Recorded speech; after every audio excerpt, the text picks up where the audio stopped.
Birinchisi muhabbat, ishni muhabbatdan kelib chiqib qilish. Allohga bo'lgan muhabbatdan kelib chiqib.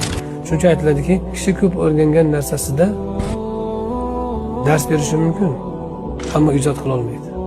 Sevganida ijod qiladi. Ko'p o'rgangan narsangizni aniqlab olsangiz, dars berib olasiz. Ammo sevgan narsangizni ijod qilasiz baribir. O'sha ikkinchi ilmni yaxshi ko'rish kerak. Ilm muhabbati bo'lmasa, ilmda ijod bo'lmaydi.